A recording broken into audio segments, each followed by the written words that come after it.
Friends, अभी आप लोग सिग्नल सिस्टम के चैप्टर 2 एलएनवी ओपेनियम का सॉल्यूशन देख रहे हैं। पीछे हम बहुत सारे वीडियो बना सकते हैं जिसमें 1 बाय 1 प्रॉब्लम का हम सॉल्यूशन कर रहे हैं। आज के इस सीरीज में हम प्रॉब्लम नंबर 2.18, 2.19 और 2.20 का सॉल्यूशन करेंगे इस वाले वीडियो में, क्योंकि ये सारे जो प्रॉब्लम है इसके सॉल्यूशन बहुत सारे जगह पे अवेलेबल है ना, ज़्यादातर साइट पे अवेलेबल नहीं है, और कहीं अवेलेबल है तो उसका जो सॉल्यूशन का तरीका है उसमें भी बहुत सारी खामियां हैं, मिस्टेक्स है। तो हम देखेंगे इसका करेक्ट तरीके से कैसे सॉल्यूशन करेंगे। 2.18 हमने प्रॉब्लम बोर्ड पे ले लिया है। Consider a causal LTI system which input xn and output yn are related by difference equation. Discrete system के लिए है, तो डिस्क्रीट सिस्टम का सिस्टम फंक्शन हम डिफरेंस इक्वेशन के फॉर्म में लिखते हैं। yn equal to 1/4 yn minus 1 plus xn। LTI system है, लीनियर टाइम इनवेरिएंट सिस्टम है, कॉजल सिस्टम है। कॉजल का आप जानते हैं आउटपुट इनपुट के प्रेजेंट और पास्ट वैल्यू पे डिपेंड करता है, फ्यूचर वाले वैल्यू पे डिपेंड नहीं करता है। तो xn गिवन है del n minus 1। xn del n minus 1 का मतलब xn की वैल्यू 1 है n इक्वल टू 1 पे, 0 अदरवाइज। मतलब इनपुट हम टाइम के n इक्वल टू 1 वैल्यू पे दे रहे हैं, सिर्फ n इक्वल टू 1 पे। मतलब n इक्वल टू 1 के पहले इनपुट नहीं दे रहे हैं तो उसके पहले आउटपुट भी 0 होगा, क्योंकि आउटपुट प्रेजेंट और पास्ट वैल्यू पे डिपेंड कर रहा है, फ्यूचर वाले वैल्यू पे नहीं डिपेंड कर रहा है। इसका मतलब x0 x minus 1 x minus 2 0 है, इसका मतलब y0 भी 0 होगा, y माइनस 1 भी 0 होगा, y माइनस 2 भी 0 होगा। मतलब 0 और उसके पहले आउटपुट सारा 0 होगा। इस रिलेशन को हम यूज करेंगे। xn के जगह पर हम del n माइनस 1 पुट कर देते हैं इस रिलेशन में। ये हो गया yn equal to 1/4 yn minus 1 plus del n minus 1। अब हम n इक्वल टू 1 इसमें पुट करें तो ये आएगा y1 इक्वल टू 1/4 y0, और n इक्वल टू 1 पे del n माइनस 1 की वैल्यू 1 है, अभी हम कंसीडर कर चुके हैं। y0 0 है तो y1 की वैल्यू 1 आ गई। अब n इक्वल टू 2 पुट करेंगे इस वाले इक्वेशन में, तो y2 इक्वल टू 1/4 y1, 2 पे वैल्यू del n माइनस 1 की 0 होगी। del n माइनस 1 की वैल्यू अभी हमने देखा है कि n इक्वल टू 1 पे 1 होती है, बाकी सारी जगह 0 होती है। तो y1 की वैल्यू 1 पुट कर दें तो यहां से आ गया y2 इक्वल टू 1/4 आ गया। फिर इस वाले इक्वेशन में हम n इक्वल टू 2 पुट करेंगे तो y2 तो हमने पुट कर दिया, 3 पुट करेंगे तो y3 इक्वल टू हो गया 1/4 y2, और ए वाला टर्म तो 0 ही होगा। मतलब 1/4 इंटू 1/4, 1/4 का square. n equal to 4 put करेंगे तो y4 इक्वल टू 1/4 y3, मतलब 1/4 इंटू 1/4 का स्क्वायर, मतलब हो गया 1/4 का power 3, and so on put करते जाएंगे। मतलब y5 अगर हम फाइंड करेंगे तो y5 इक्वल टू आ जाएगा 1/4 का पावर 4, है ना, इससे एक कम पावर आ रहा है। तो आप देख सकते हैं yn इक्वल टू इसी तरीके से हम पुट करेंगे तो 1/4 to the power n minus 1 होगा, for n greater than equal to 1, और 0 अदरवाइज, है ना। बाकी सारी जगह पर yn 0 है, हम देख चुके हैं y0 y minus 1, y minus 2 0 है क्योंकि उसके पहले इनपुट ही 0 था। तो इस तरह से हम इस yn आउटपुट को लिख सकते हैं 1/4 to the power n minus 1 un minus 1, n greater than equal to 1 पे वैल्यू है, n लेस देन 1 पे 0 है, तो इसे हम un माइनस 1 लिख सकते हैं। तो ये आपने देख लिया प्रॉब्लम नंबर 2.18। अब प्रॉब्लम नंबर 2.19 देखेंगे। तो प्रॉब्लम नंबर 2.19 आपके सामने बोर्ड पे है। आप देख सकते हैं या स्क्रीनशॉट्स लेके इसको ध्यान में कर लीजिए। दो सिस्टम दे रखा है S1 S2 कैस्केड फॉर्म में। कैस्केड फॉर्म का मतलब होता है एक सिस्टम का आउटपुट जो आएगा वो दूसरे सिस्टम के लिए इनपुट का काम करेगा और फिर दूसरे सिस्टम से फाइनल आउटपुट आएगा। पहले का आउटपुट दूसरे के इनपुट में जाएगा। ऐसे सिस्टम के अरेंजमेंट को हम कैस्केड सिस्टम बोलते हैं, एक के बाद एक। तो सिस्टम 1 S1 भी कॉजल है और S2 भी कॉजल है। S1 में इनपुट आउटपुट का रिलेशन इस तरीके से दिया हुआ है कि Wn equal to 1/2 Wn-1 plus Xn है। और S2 भी कॉजल सिस्टम है, इसमें Yn equal to alpha Yn-1 plus beta Wn का रिलेशन दिया हुआ है। और डिफरेंस इक्वेशन जो फाइनल है Xn Yn के बीच में जो रिलेशन है डिफरेंस इक्वेशन इस तरीके का दिया हुआ है। तो अल्फा बीटा की वैल्यू निकालनी है और दूसरा इंपल्स रिस्पांस S1 S2 निकालना है। तो एक तो तरीका कि पहले इंपल्स रिस्पांस फाइंड करने दे दिया जाता है S1 S2, फिर Yn Xn में रिलेशन निकालना होता। तो हम ऐसा भी कर सकते हैं कि S1 का मान लिया H1n है इंपल्स रिस्पांस और S2 का H2n है। तो फाइनल दोनों का जो फाइनल रिस्पांस होगा इस पूरे सिस्टम का H1n कन्वोल्यूशन ऑफ H2n करके निकाल सकते हैं, दोनों का कन्वोल्यूशन करके निकाल सकते हैं। लेकिन ये जो ओपिनियन इस प्रॉब्लम में करना चाह रहे हैं कि इस तरीके से सोल्व नहीं करने के लिए उनका जो प्रॉब्लम है, पहले ए पार्ट में अल्फा और बीटा फाइंड करना है। अल्फा और बीटा फाइंड करना है, इसका मतलब ये है कि इस रिलेशन के हिसाब से पहले रिलेशन लेके आना है, फिर उस रिलेशन के लाने के बाद है ना H1n और H2n फाइंड करना है। तो मतलब बेसिक अप्रोच को लेके चलना है और उससे दोनों सिस्टम का इंपल्स रिस्पांस हमें फाइंड करना है। तो पहले हम इस रिलेशन को यूज करके है ना, ये दो रिलेशन S1 S2 दिया हुआ है कैस्केड फॉर्म में, इन दोनों को यूज करके हम Xn और Yn में रिलेशन लाएंगे और उस रिलेशन को हम जो फाइनल रिलेशन गिवन है डिफरेंस इक्वेशन गिवन है उससे कंपैरिजन करेंगे। कंपैरिजन करके अल्फा बीटा की वैल्यू फाइंड करेंगे, फिर बी पार्ट सोल्व करने का प्रयास करेंगे।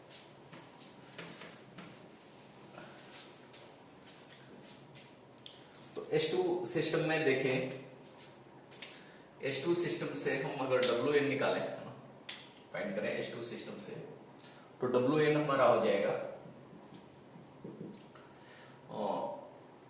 Wn का आ गया, बीटा उधर जाके डिवाइड हो जाएगा Yn माइनस अल्फा Yn-1 और बीटा Wn की वैल्यू आएगी तो बीटा उधर जाके डिवाइड हो जाएगा। ठीक है, और चूंकि है ना S1 में हमारा Wn भी है Wn-1 भी है, तो यहां से Wn-1 फाइंड कर ले। n रिप्लेस्ड बाय n-1, जहां n है वहां n-1 पुट कर रहे हैं, तो यहां भी n की जगह पे n-1 पुट हो जाएगा। n-1 पुट करेंगे तो n-2 बन जाएगा। अब S1 में Wn और Wn-1 की वैल्यू हम पुट करेंगे। ठीक है, जल्दी से पुट करिए। S1 में ए वाला relation Wn equal to 1/2 Wn-1 plus Xn, इसमें Wn और Wn-1 की वैल्यू पुट करके Xn और Yn में रिलेशन जल्दी फाइंड करिए। हमसे पहले Wn है 1/बीटा Yn minus alpha Yn-1 equal to 1/2 beta भी हो गया ये वाला Yn-1 minus alpha Yn-2 equal to plus Xn। Beta से मल्टीप्लाई कर देते हैं, बीटा तो लाना नहीं है, तो हो जाएगा Yn minus alpha Yn-1 equal to 1/2 Yn-1 minus alpha by 2 Yn-2 plus beta Xn। Yn left side है, बाकी सबको राइट साइड भेजना। तो Yn इक्वल टू अल्फा उधर जाएगा तो प्लस में आ जाएगा 1/2 plus alpha Yn-1 minus alpha by 2 Yn-2 plus beta xn, ये रिलेशन आ गया एक्सएन और वाई एन। जरूरत नहीं है इन सारी चीजों की। कंपेरिजन करिए बीटा और बीटा ना, यहां बीटा इक्वल टू 1 है, बीटा की वैल्यू 1 है, और माइनस अल्फा बाई 2 की वैल्यू कितनी है 3, ए वाली है ना, थोड़ा ध्यान रखिएगा ना। वाई एन माइनस 2 इधर है और वाई एन माइनस 2 इधर है। वाई एन माइनस 2 के कोफिशिएंट को वाई एन माइनस 2 के कोफिशिएंट से ही कंपेयर करिएगा, अभी मिस्टेक हो सकता है ना। Minus alpha by 2 equal to minus 1/8 है, तो श्रीमान अल्फा कितना होगा जी 2/8, माइनस माइनस कैंसिल आउट हो जाएगा, 1/4 हो गया। अल्फा आ गया 1/4 हमारा। चेक कर लें कि ए वाला भी सेटिस्फाई कर रहा है नहीं कर रहा है, मतलब 1/2 प्लस अल्फा अगर हम करें तो कितना आना चाहिए, आ रहा है क्या 1/2 प्लस 1/4, एलसीएम 4, 2 प्लस 1 3/4। वाह, ये वैल्यू भी सेटिस्फाई कर रहा है ना, मतलब 3/4 वाई एन माइनस 1 के साथ भी आ रहा है। मतलब हमारा ये सॉल्यूशन जो अल्फा बीटा का आया है एक करेक्ट आया है। अल्फा की वैल्यू 1/4 आएगी और बीटा की वैल्यू 1 आ गई। इस प्रॉब्लम का ये पार्ट कंप्लीट हो गया जिसमें अल्फा और बीटा की वैल्यू हमें फाइंड करनी थी। अब बी पार्ट पे आते हैं। S1 और S2 का इंपल्स रिस्पांस फाइंड करना है। S1 S2 के इंपल्स रिस्पांस के लिए ये वाले रिलेशन की तो जरूरत नहीं है, S1 और S2 वाले के रिलेशन की जरूरत है। S1 S2 के रिलेशन में अल्फा बीटा की जरूरत पड़ेगी। अल्फा की वैल्यू में यहां लिख लेते हैं 1/4, बीटा की वैल्यू 1। S1 का रिलेशन बताएं क्या था। S1 का रिलेशन, S1 में आउटपुट और इनपुट का रिलेशन क्या था, Wn equal to 1/2 Wn minus 1 plus Xn। Match करिए, यही रिलेशन था क्या। तो इसका इंपल्स रिस्पांस कैसे फाइंड करें, दिमाग लगाइए। इसका ना डिफरेंस इक्वेशन दिया हुआ है और इसका इंपल्स रिस्पांस कैसे फाइंड करें, कैसे फाइंड करिएगा। हमने पढ़ा है इंपल्स रिस्पांस कहते किसमें, पहले उसका डेफिनेशन पे आइए। किसी सिस्टम में हम जब यूनिट इंपल्स इनपुट देते हैं, यूनिट इंपल्स इनपुट देते हैं तो उसका जो रिस्पांस आता है उसे ही हम impulse response system function HN बोलते हैं। मतलब है ना S1 सिस्टम में हम डेलन इनपुट देंगे तो आउटपुट जो आएगा H1n आएगा। मतलब Xn की जगह पर हम डेलन पुट कर दें तो Wn की जो वैल्यू आएगी वो H1n आएगी। आई एम राइट, ठीक है ना जी। तो किसी भी डिफरेंस इक्वेशन में है ना आप डायरेक्ट इंपल्स रिस्पांस निकालने का ये भी एक तरीका होता है। Xn की जगह पे H है ना डेलन पुट करते हैं और इस डिफरेंस इक्वेशन को सॉल्व करेंगे है ना, बैक ट्रैकिंग के थ्रू 1 by 1 सॉल्व करेंगे। इसी तरीके से सॉल्व कर सकते हैं। बाकी तो इंपल्स रिस्पांस निकालने के लिए जेड ट्रांसफॉर्म पढ़ेंगे, डिस्क्रीट टाइम फूरियर ट्रांसफॉर्म पढ़ेंगे, ट्रांसफॉर्मेशन करके उसका इंपल्स इनवर्स निकालकर फिर इंपल्स रिस्पांस वगैरह फाइंड ही करेंगे। लेकिन ये भी एक तरीका है, चैप्टर 2 में बेसिक वाले तरीके से ही सारे प्रॉब्लम को सॉल्व करना सीख रहे हैं। और गेट के जो प्रॉब्लम होते हैं वो ज्यादातर प्रॉब्लम इसी तरीके से सॉल्व हो जाते हैं। Jet transform, inverse jet transform जब करने बैठेंगे तो गेट के प्रॉब्लम को अटेम्प्ट नहीं कर पाएंगे। तो Xn की जगह पर हम डेलन पुट कर रहे हैं। आपका आ गया Wn equal to 1/2 Wn minus 1 plus डेलन। अभी 2.18 में सोल्व किए थे ना, उसमें भी कॉजल था, इसमें भी कॉजल है। कॉजल इसीलिए लिखा है भैया ना, मतलब Xn इक्वल टू डेलन है। मतलब क्या है कि x0 इक्वल टू 1 है, x1 0 है, x2 0 है, सिर्फ 0 पे 1 है ना, और 0 के पहले भी 0 है, -1 पे 0 है, -2 पे 0 है। कॉजल सिस्टम है तो आउटपुट पे इनपुट के फ्यूचर वैल्यू पे डिपेंड नहीं करेगा। मतलब अगर हम -1 पे आउटपुट निकालेंगे तो -1 के पहले सारे इनपुट 0 है तो -1 पे आउटपुट भी 0 होगा। y-1 0 होगा, y-2 0 होगा, y-3 0 होगा, y 0 से वैल्यू आनी शुरू होगी क्योंकि x0 इक्वल टू 1 है। आउटपुट है ना n इक्वल टू 0 से आनी शुरू होगी। तो इसमें n इक्वल टू अगर 0 पुट करेंगे तो W0 इक्वल टू हो जाएगा 1/2 W-1 del 0 n equal to 0 पे डेल n की वैल्यू 1 होती है। डायरेक्ट 1 पुट कर रहा है। W-1 0 होगा, कॉजल सिस्टम है, n इक्वल टू -1 और उसके पहले सारी इनपुट 0 है तो आउटपुट भी इसका 0 होगा। तो W0 इक्वल टू 1 आ गया। n इक्वल टू 1 पुट करेंगे तो W1 इक्वल टू 1/2 W0 और 1 पे डेल n तो 0 ही होगा। डेल n सिर्फ 0 पे 1 होता है, बाकी सारी जगह पे 0 होता है। इसकी वैल्यू 1 पुट कर दें तो 1/2 इंटू 1 इक्वल टू 1/2।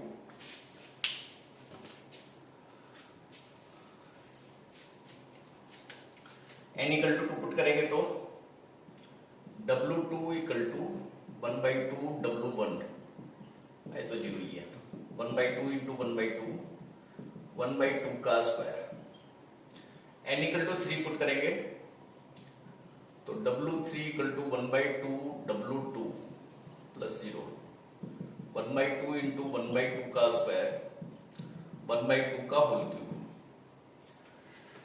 ऐसे ही हम वैल्यू फाइंड करते चल सकते हैं। W4 1/2 to the power 4, W5 1/2 to the power 5, Wn हो जाएगा 1/2 to the power n greater than equal to 0 पे। बाकी है ना n लेस देन 0 पे तो ये 0 है। इसको ऐसे लिख सकते हैं Wn equal to 1/2 to the power n un। तो क्या हमने निकाला है कि डेल n इनपुट दे रहे हैं। इनपुट अगर हम सिस्टम 1 में डेल n दे रहे हैं तो आउटपुट आ रहा है 1/2 to the power n un। तो यही तो इंपल्स रिस्पांस है जी। इनपुट अगर इंपल्स रिस्पांस दे रहे हैं तो आउटपुट जो आएगा उसी को तो यूनिट इंपल्स रिस्पांस बोलेंगे। मतलब यही आपका क्या है, इसका system function h1n equal to 1/2 to the power n un। Note down कर लीजिए, यही S1 का इंपल्स रिस्पांस आ गया है। इसी तरीके से S2 फाइंड करिए भाई। S2 का क्या रिलेशन है? S2 का रिलेशन है आपका alpha yn-1 plus beta wn। yn equal to alpha yn-1 plus beta wn। इसमें इनपुट ना wn है और आउटपुट yn। अल्फा बीटा की वैल्यू भी पुट कर सकते हैं। अल्फा आ रखा है 1/4, मतलब yn equal to 1/4 yn-1 plus beta की वैल्यू 1 आ रखी है wn। इसका इंपल्स रिस्पांस निकालना है तो wn की वैल्यू डेल n पुट करेंगे तो yn जो आएगा वो आपका h2n आएगा। इसका इंपल्स रिस्पांस आएगा। yn की जो भी वैल्यू आएगी वो इसका इंपल्स रिस्पांस होगा।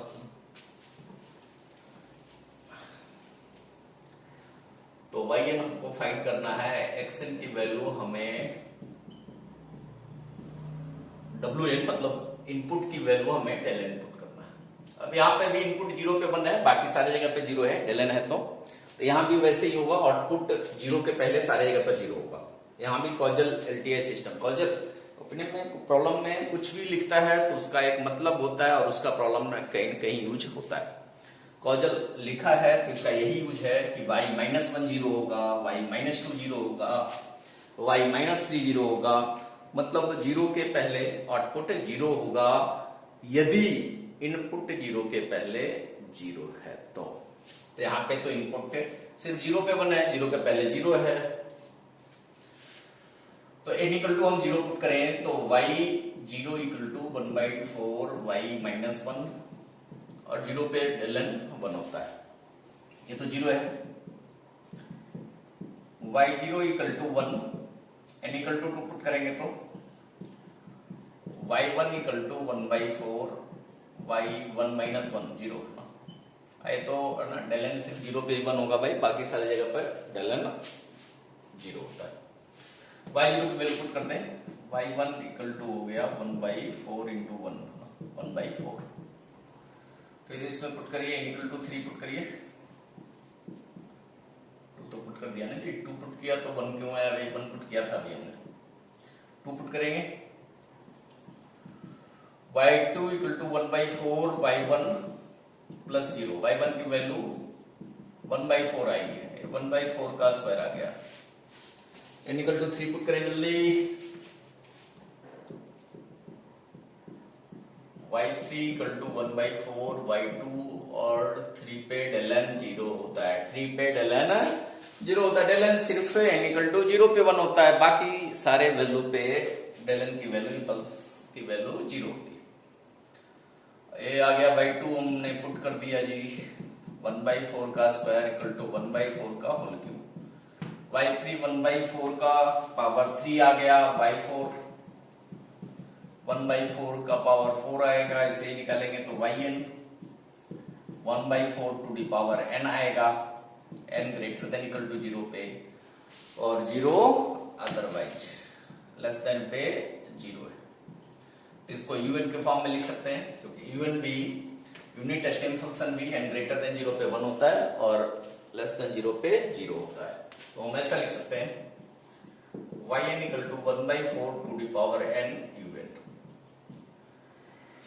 तो ये आ गया सिस्टम 2 का इंपल्स रिस्पॉन्स। सिस्टम 2 में S2 में हमने del n इनपुट दिया तो yn आउटपुट आया 1/4 to the power n un आया, तो यही तो आपका इंपल्स रिस्पॉन्स है, इनपुट इंपल्स के फॉर्म में देने पे जो आउटपुट आता है वही तो आपका इंपल्स रिस्पॉन्स होता है। अब हम प्रॉब्लम नंबर 2.20 को देखेंगे। प्रॉब्लम नंबर 2.20 ये आपके सामने बोर्ड पे है। फॉलोइंग इंटीग्रल को इवैल्यूएट करना है, u0t cos t dt minus infinity से infinity integral sin 2πt del t plus 3 0 to 5 integral u1 1 minus tau cos 2π tau d tau minus 5 to 5 integral. u0t और u1t के साथ confuse मत होइए, u0t का मतलब डिफरेंशिएशन ऑफ ut, इसको del t भी ले सकते हैं, u1t का मतलब आपका नॉर्मल जो ut होता है वही होता है, u2t निकालना हो तो फिर हम इसे इंटीग्रेट करेंगे इस तरीके से, एक बार u3t निकाला है तो 2 बार इंटीग्रेट करेंगे। इसमें एक प्रॉपर्टी यूज होगी वो ध्यान में रखें, t1 to t2 xt del t minus t naught dt equal to होता है xt नॉट, अगर t नॉट t1 से t2 के बीच में लाई कर रहा है और 0 अदरवाइज, अगर t नॉट है ना इस लिमिट के अंदर लाई कर रहा है तो xt में t नॉट पुट करेंगे, और लिमिट के बाहर लाई कर रहा है तो 0 ही हो जाएगा। तो पहला हम ए पार्ट करते हैं, minus infinity to infinity, ut को हम del t लिख सकते हैं cos t dt। अब t नॉट के वैल्यू 0 है ना, 0 इस लिमिट के अंदर है या बाहर, माइनस इंफिनिटी से इंफिनिटी तो भाई सागर है, समुद्र है, उसमें तो सब कुछ आ गया, कोई भी इस लिमिट के बाहर नहीं जा सकता, तो भाई t इक्वल टू 0 भी इस लिमिट के अंदर है, तो इस वाले में cos t में हम 0 पुट कर दें, t equal to 1, cos 0 equal to 1 आ गया, ए पार्ट की वैल्यू 1 आ गई। इस टाइप के प्रॉब्लम गेट में बहुत ज्यादा पूछता है, आप लोग थोड़ा ध्यान रखिएगा। बी पार्ट में देखिए ना, 0 to 5 sin 2πt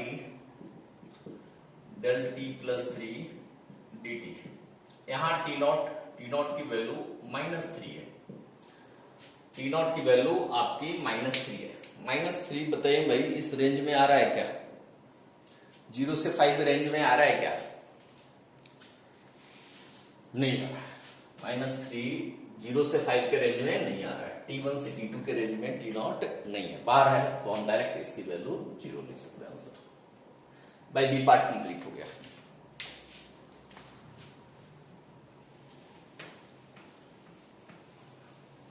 C part, u1 1 minus tau है, की वैल्यू होगी 1 माइनस टॉ जब ग्रेटर देन इक्वल टू 0 है तो 1 ग्रेटर देन इक्वल टू टॉ है तो 0 अदरवाइज। मतलब हम लिखें cos 2 पाई टॉ u1 1 माइनस टॉ की वैल्यू cos 2 पाई टॉ होगा जब टॉ 1 से छोटा होगा, 0 अदरवाइज होगा। तो ये लिमिट -5 to 5 है, तो हम इसको ब्रेक कर दें तो -5 से 1 और 1 से 5। -5 से 1 इसकी वैल्यू cos 2 पाई टॉ होगी और 1 से 5 लेंगे तो वैल्यू 0 होगी। ऐसे इसको दो पार्ट में ब्रेक करके लिख सकते हैं ना, इस लिमिट को -5 to 1 cos 2 pi tau d tau plus 1 to 5 0 इसकी है ना, टॉ ग्रेटर देन 1 पे तो 0 ही डी टॉ। cos 2 पाई टॉ का इंटीग्रेशन sin 2 पाई टॉ 2 पाई कोफिशिएंट से डिवाइड हो जाएगा -5 to 1। पहले अपर लिमिट 1/2 पाई बाहर कर दे, पहले upper limit minus lower limit sin 2 pi minus sin 2 pi into -5। Sine minus theta minus sine theta होता है, sin 2 pi minus minus plus sin tan पाई।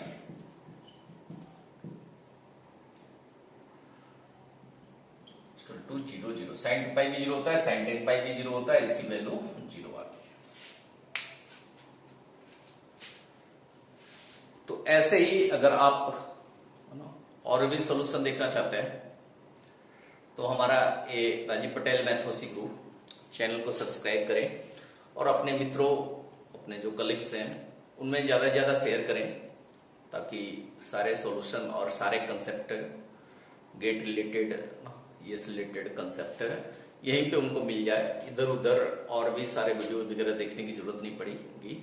धीरे धीरे हम सारे वीडियो है ना, सिग्नल सिस्टम, मैथमेटिक्स, सबके वीडियो हम धीरे धीरे इस चैनल पे अपलोड करने जा रहे हैं। तो आप लोग बिल प्रिपेयर रहिए इसके लिए। आप चैनल को जल्दी से लाइक, सब्सक्राइब और फिर अपने मित्रों में शेयर करते हैं।